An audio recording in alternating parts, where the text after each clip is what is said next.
Welcome guys back again to the Bailout Mindset, where we talk about financing, investing and entrepreneurship and money matters. And in our today's video, we are going to be talking about what is real estate and what are the different types of real estate that are there. It has become a subject of concern to us because here the Bailout Mindset, we are here to elevate you beyond the poverty line through financial education and an entrepreneurship mindset. And what is entrepreneurship without real estate? What is wealth without real estate? 50% of the billionaires and millionaires in Africa and all over the world have generated their wealth through some form of real estate. And actually, we can say 100% of all billionaires and millionaires have generated their wealth through one form or another of real estate. And what do I mean by that? Because there is no business that has no specific real estate structure where it is operating from, whether it is Apple, whether it is Google, whether it is Microsoft, or it is just a company somewhere. All of these businesses have one thing in common. They have a physical location where they are based. And this location, if it is not owned by the entity or the company that is either renting it out or has purchased it as their headquarters, then it is owned by a certain investor somewhere who is making money out of the property. So what is real estate? And there is a very big difference between real estate and real property. Real estate is any physical structure that is attached to a piece of land. I need you to understand me on that. Real estate means any physical structure that is attached to a piece of land. Therefore, if you have land without any piece of structure attached on it, it is just a type of real estate, which by itself will be categorized under land. But if it has a property, if it has a, let's say, a container, if it has a car wash, a car park, or any other structure that is physically attached to the land itself, then that is the definition of real estate. What about real property? Real property is now the structure that has been attached on the land itself. Those are two different things. The real property, we have other properties which are personal properties, for example, cars, yachts, motorcycles, and many other things that you do not attach on land. That's why we have personal property and we have real property, and then we have real estate by itself. Therefore, anything on top or anything that is attached on a piece of land is simply what we call real estate. And under real estate, we have different categories. You see, on your journey of building wealth, you cannot invest in an asset that you do not understand. And whether it's building a business, whether it's building a real estate property that is going to be a source of income, or whether it's building wealth through real estate, you need to understand what kind of real estate you want to invest in, and what are the advantages and the disadvantages and the tax implications of investing on one type of real estate unlike the other, which if you'd like us to look on an in-depth look of real estate, which we're going to be looking at in our future videos, you just need to stay tuned, subscribe and hit the like button for you to enjoy more valuable content from us. And within real estate as a whole, we have different types, and just not to mention in briefly, we have residential real estate, we have commercial real estate, we have industrial real estate, we have land, and we have a special purpose type of real estate. So those are the 5 major types of real estate, and under each type of real estate we have subcategories. For example, what is residential real estate? Residential real estate is simply a form of real estate that is used by anybody specifically in order to have a sustainable living. And what do I mean by that? If you have an apartment, if you have a unit, if you have a home, and you're using it, how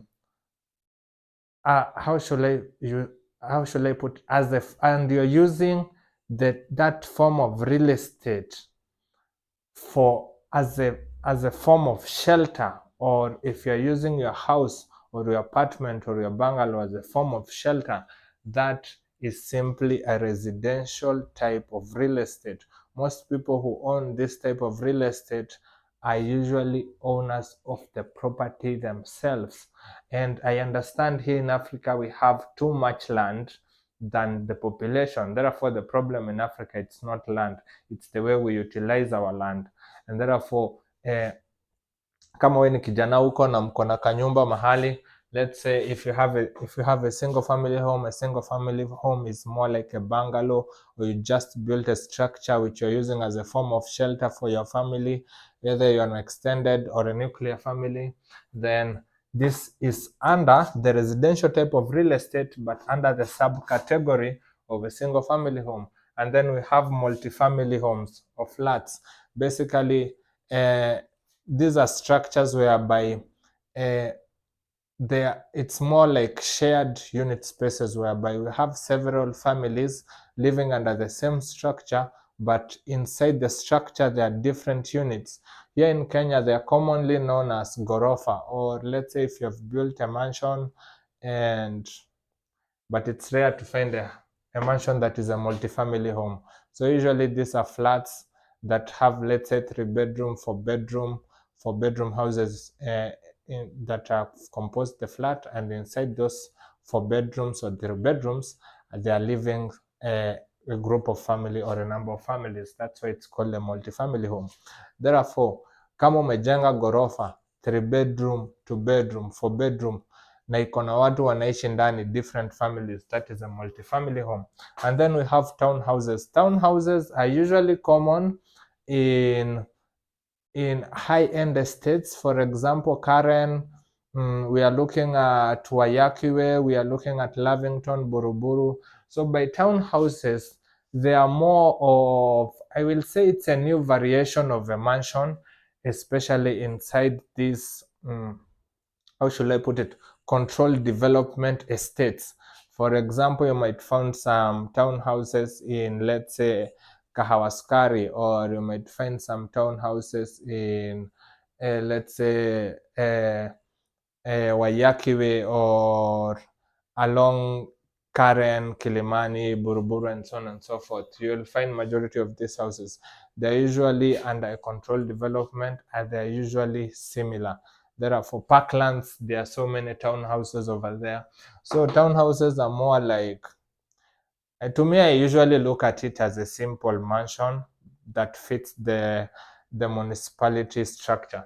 So that is the brief explanation of a townhouse, which you can check out right there on the video. And then we have condos and duplexes. This is actually a new form of real estate that has been on the uprise, especially here in Kenya and many parts of Africa, and it has been adapted from the Western countries. In the Western countries, they don't have something like a bed sitter or a 1-bedroom.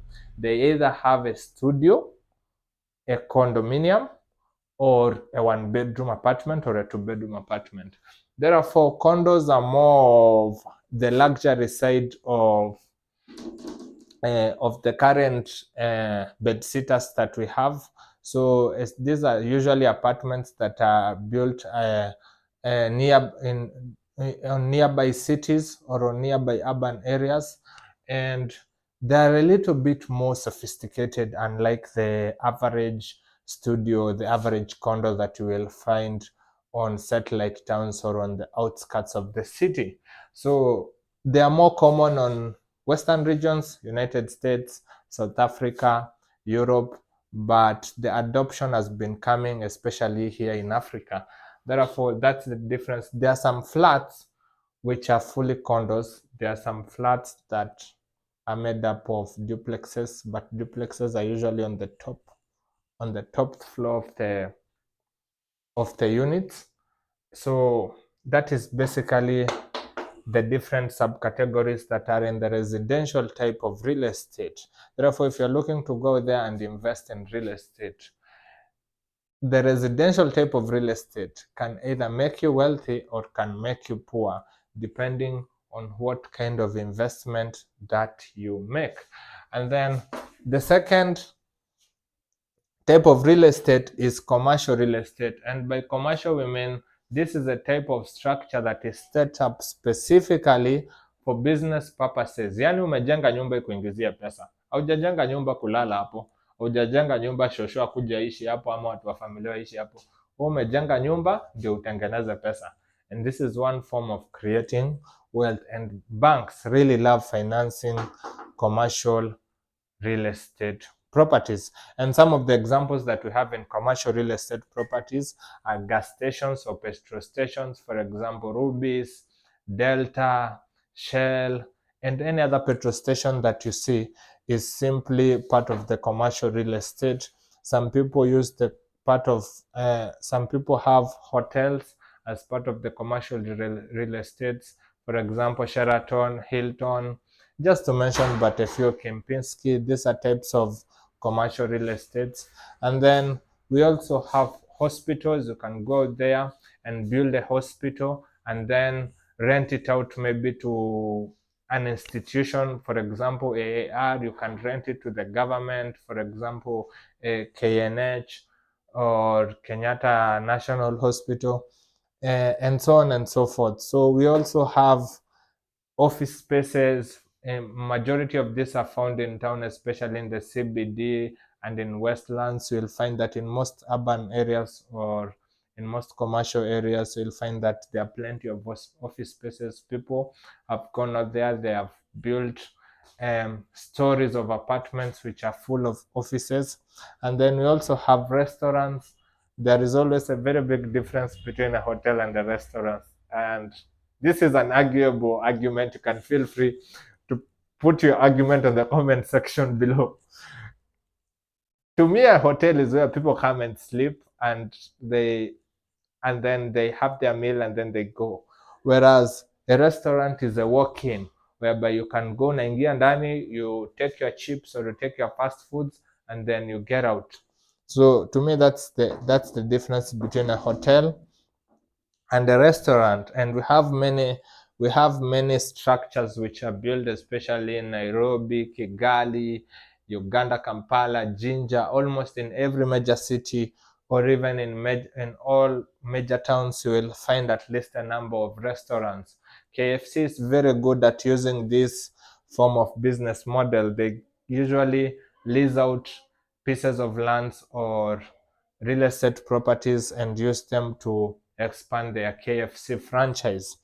And then we also have apartment complexes. These are apartments which are built specifically for rental purposes, depending on where you are. And there are factors that you need to consider before setting up a specific type of real estate in a certain piece of land, which are going to be talked about in our future videos. And we also have shopping centers and parking centers. And these are mostly notably in cities and also in satellite towns that are a bit over congested. So with shopping centers, I think this is basic and I think it's layman, it's self-explanatory. And there are some people who prefer to build shopping centers and like building an apartment that you're going to rent out. It all depends with your specialty, your experience, and your passion, because every type of real estate has its advantages and disadvantages. Therefore, these are the different subcategories that we will be able to find in the commercial type of real estate. And if you're looking to invest in this type of real estate, make sure you study an in-depth look of these different types of real estate. And the information is out there. You can check them out on Google. You can just stroll around your community and look at the different properties and analyze and classify them on where you fit. That is one of the first, that is the beginning of your journey as an entrepreneur who is looking to go there and create wealth in the real estate type of asset class. And then we have the industrial type of real estate. This is a type of real estate which is specifically suited for people who are doing some heavy manufacturing. For example, manufacturing plants like tomato sauce, can tank, day lift and shaft lift, Dr. Mattress. They have invested in manufacturing types of real estate. And a very good example that I can use that has almost nearly all these different types of real estate is a project like Tatu City, Northlands. We have Railway City that is coming up, and we also have Konza City. When you explore such cities around, you will find that they have these manufacturing zones. For example, just nearby we have Infinity Park, which is an actual manufacturing type of real estate. It's a very, very big project worth billions of money. And then we also have the production type of real estate. This is where usually production takes place.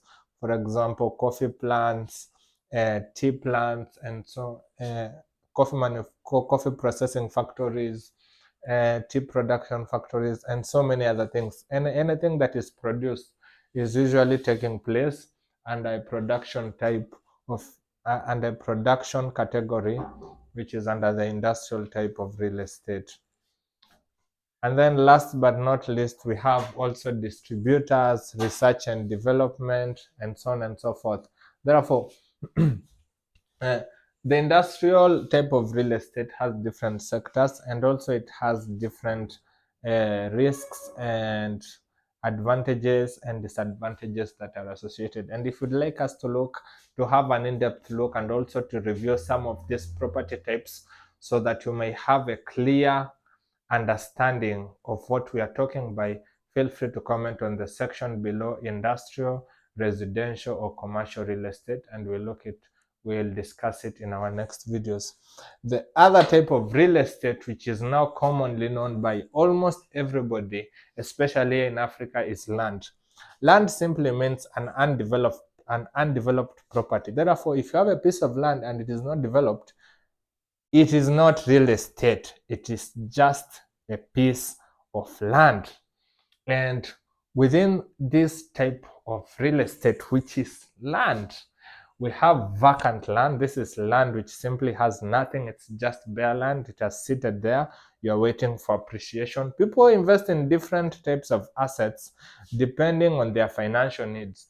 You might invest in land if you're looking for capital appreciation, preservation of wealth, and also if you're looking for the best way to store your money, you can just store it in land. You'll never lose your money if you have stored it in land. Land is never going to go anywhere. In fact, the problem will always be scarcity of land, because land is a limited resource which cannot be replicated. We also have agricultural land. This is the type of land which is usually full of plantations. Let's say you have a piece of land where you are performing agricultural activities, e.g. farming, cattle rearing, and so on and so forth. That is a form of agricultural land. And I think this is the second most common type of real estate, especially here in Kenya.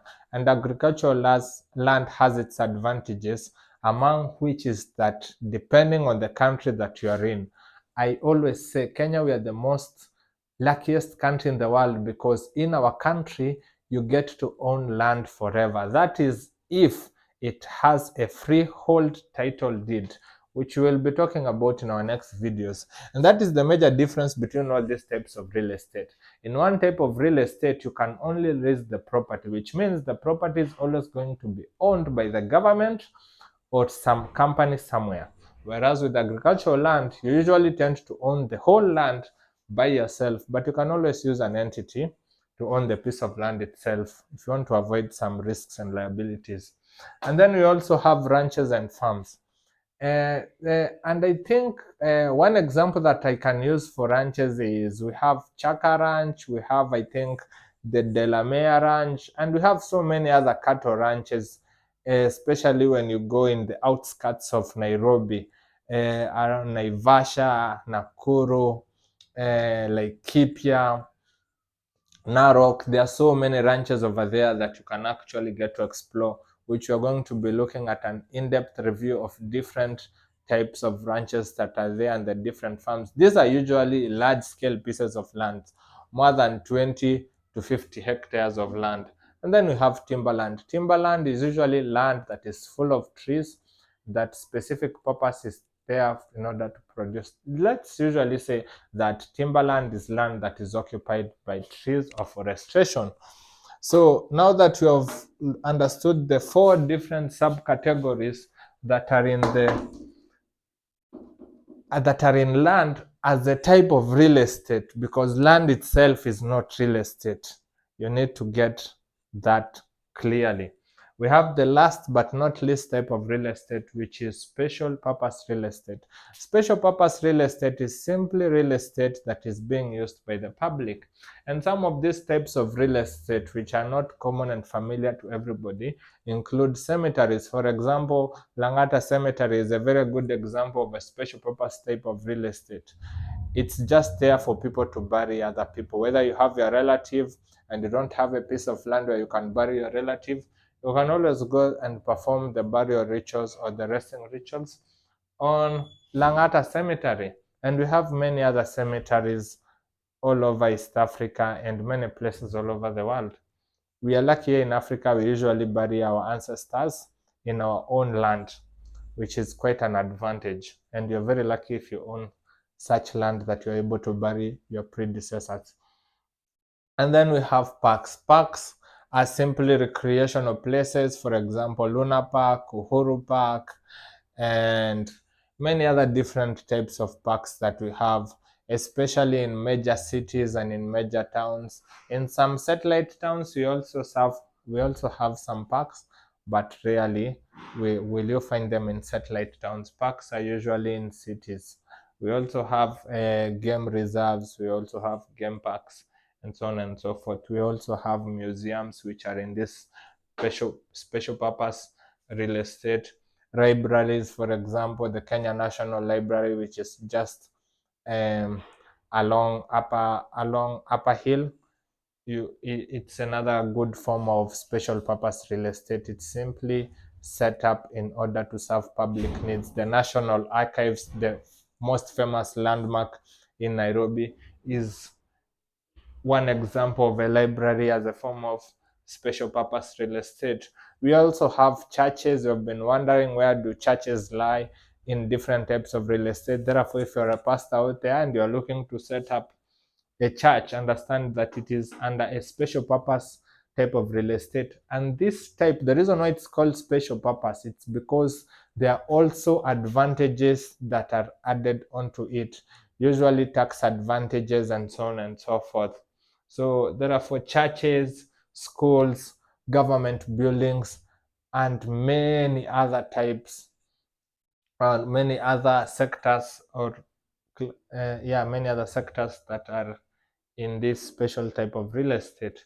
So I hope from our video of today you have been able to have an enlightenment about the different types of real estate that are there, and from this information you can now be able to start your real estate journey by looking at what is the most lucrative opportunity you can stumble upon, because real estate is everywhere. Even when you look around you, there is a form of real estate. You just need to go there as an entrepreneur or as a bailout mind, or as a bailout mind, to find ways in order to turn that property into an asset. Or whether you have a piece of land at home, because in Africa we are blessed with plenty of land, you can find ways to commercialize it, or to make it residential, or even to create wealth out of the resources that you have. Therefore, stay tuned. Don't forget to hit the subscribe button and the notification bell below, so that you may receive more valuable content. See you in our next video. My name is Simon Monike.